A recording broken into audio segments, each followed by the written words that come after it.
खबर गाजियाबाद से है, जहां बाल श्रमिकों के नियोजन को दूर करने के लिए श्रम विभाग द्वारा एक विशेष अभियान चलाया जा रहा है। साथ ही साथ जागरूकता के लिए प्रचार वाहन भी ऐसे क्षेत्रों में भेजा जा रहा है जहां पर बाल नियोजन की संभावना है। करीब 5 टीमें बनाई गई हैं जो कि बाल श्रम पर कार्य कर रही हैं।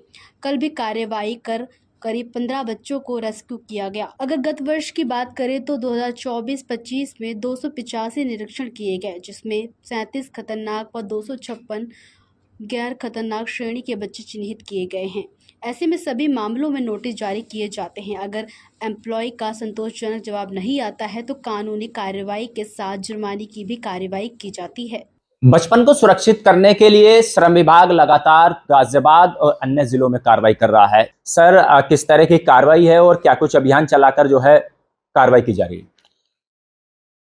12 जून को अंतर्राष्ट्रीय बाल श्रम उन्मूलन दिवस मनाया गया। उसके उपलक्ष्य में गाजियाबाद में भी जो हमारी रेस्क्यू टीमें हैं, निरीक्षण की टीमें हैं, वो सक्रिय हैं। उनके द्वारा विभिन्न क्षेत्रों में जाकर निरीक्षण किए जा रहे हैं, चिन्हांकन किए जा रहे हैं, जिसके अंतर्गत कल हमारे द्वारा अभियान चलाया गया, जिसमें 15 किशोर बच्चों को खोड़ा क्षेत्र से निरीक्षण जारी किया गया। उनके एम्प्लॉयर्स के विरुद्ध कार्रवाई की जा रही है।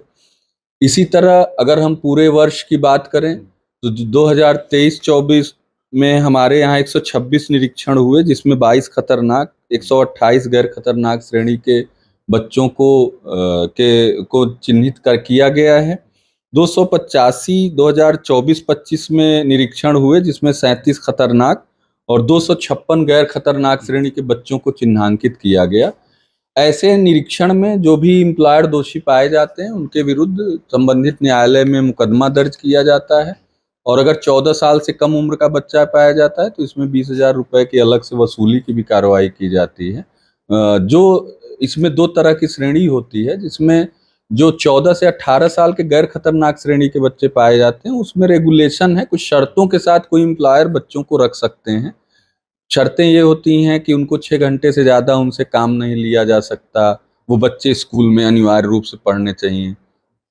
खतरनाक श्रेणी में ये होता है कि बिल्कुल ही 14 साल से कम उम्र के बच्चे से काम कराना प्रतिबंधित है, तो कोई भी काम किसी भी श्रेणी में करा नहीं सकता। तो अब सर जिले मतलब गाजियाबाद की बात करें तो कितनी टीमें सर इस तरह की कार्रवाई में जुटी हैं अभी? गाजियाबाद में हमारे 5 श्रम प्रवर्तन अधिकारी हैं। सभी का क्षेत्र निर्धारित है, एरिया निर्धारित है, तो वो अपने अपने क्षेत्रों में काम करते हैं। लेकिन जो बड़े रेस्क्यू होते हैं या जो अभियान इस तरह से चलाए जाते हैं उसमें सभी 2 से 3 श्रम प्रवर्तन अधिकारी एक साथ वहां पे जाकर निरीक्षण और बाकी कार्रवाई एंटी ह्यूमन ट्रैफिकिंग की टीम के साथ करते हैं, जो पुलिस के द्वारा उपलब्ध कराई जाती है। चलिए, धन्यवाद। तो ये थे उप श्रम अधिकारी अनुराग मिश्रा हमारे साथ मौजूद थे। साफ तौर पर इनका कहना है जिस प्रकार से बाल श्रम जो बच्चों को इस तरह कार्य होटलों और कंपनियों में काम कराया जाता है उन पर भी लगातार कार्रवाई की जाएगी। गाजियाबाद से दैनिक भास्कर के लिए सुनील गौतम।